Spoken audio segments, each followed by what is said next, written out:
They beat my mother in broad daylight and thought nobody would care. They thought she was just another old black woman too frail to fight, too quiet to raise hell. But what they didn't know was, she had a son. And I wasn't built to forget. My name's Jordan Ellison, and this story starts in a quiet Georgia town called Meriwether Springs. A dot on the map where folks wave at each other even when they don't mean it, where the sheriff's nephew runs the gas station, and everybody knows who planted which azaleas on which lot. My mama, Mabel Ellison, lived there for 53 years. She taught 3rd grade, ran the church's choir for almost 3 decades, and was the kind of person who baked a pound cake for anyone who lost someone even if she didn't know him that well.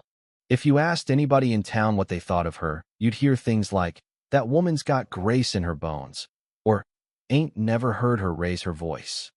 But none of that mattered the day a routine walk to the pharmacy turned into something out of a nightmare.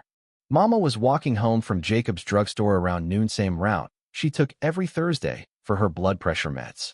It was warm that day, sky wide open, no clouds in sight. She had her straw hat on, the one with the sunflower stitched on the side, and a cloth grocery bag over her shoulder with oranges and a box of herbal tea. She was 3 blocks from home when a patrol car pulled up alongside her. According to a neighbor, Officer Travis Langley, new to the force, barely 26, stepped out of the car and told her she matched the description of a robbery suspect from earlier that morning. Now mind you, my mama was 68. 5 feet nothing. Wore reading glasses with a beaded chain. And what was she supposed to have robbed? The dollar store? But before she could even ask what this was about, he was already shouting at her, telling her to put her hands where he could see them. She tried to explain, said her name, said she was on her way home, even tried to point to the church bulletin sticking out her bag. Then he grabbed her, slung her against the hood of the cruiser like she was 20 and dangerous. Her bag dropped, fruit rolled into the street. A bruised orange sat in the gutter for 2 days. Witness said she screamed, and that's when he told her to shut up and cuffed her. Her wrist broke in the process. They didn't take her to the station. They took her to the emergency room. Didn't notify me. Didn't call the church.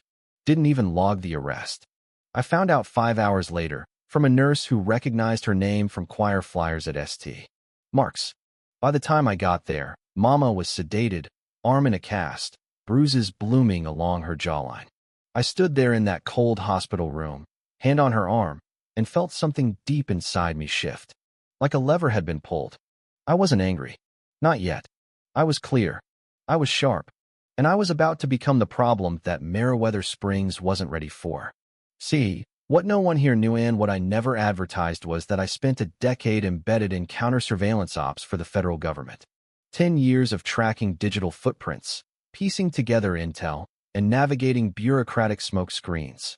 After my dad died, I came back here to be closer to Mama. Thought I could leave the fire behind. But that night, it found me again. I started with public records. Langley had only been on the force 18 months. No commendations. 2 complaints. 1 internal inquiry closed quietly.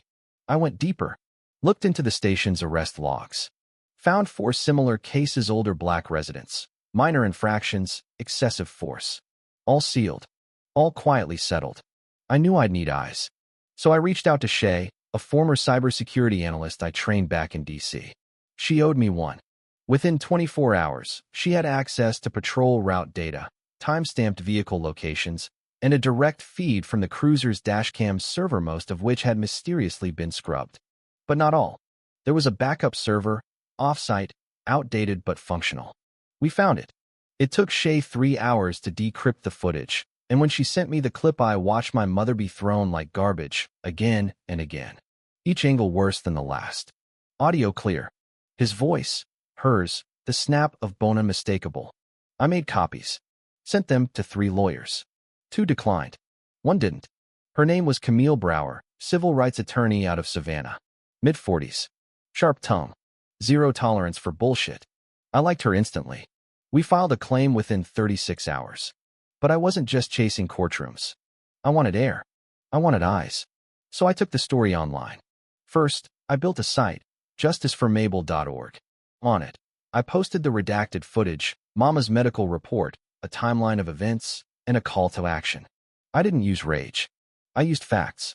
I used the same language they used in internal memos: protocol deviation, unverified suspect alignment, disproportionate response metrics. It went viral in 2 days. Local news picked it up, then regional, then CNN called. Mama didn't understand why folks were outside the house with cameras, why folks she hadn't seen since 1989 were dropping off casseroles and lighting candles on the sidewalk. I told her, "Because you didn't raise me to shut up, Mama."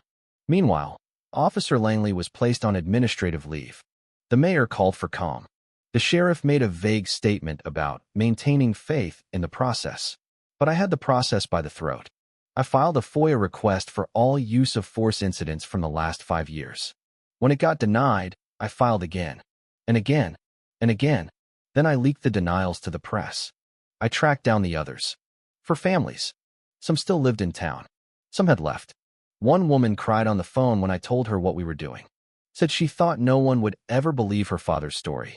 I added his name to the site. We organized a town hall. Over 200 people showed up. Camille flew in to speak. Mama watched from the back, still wearing her wrist brace. She stood up on seat to correct a detail about the date. Said she didn't want the record to be sloppy. Folks applauded. The city tried to wait us out. Delays, review boards, ongoing investigations. But I knew how to turn screws. I contacted a woman named Ruth Chalmers. She worked in internal compliance for a federal oversight committee. She also happened to be my ex. I sent her the dossier. Her response was 4 words, "This'll raise hell." 2 weeks later, the Department of Justice opened an inquiry.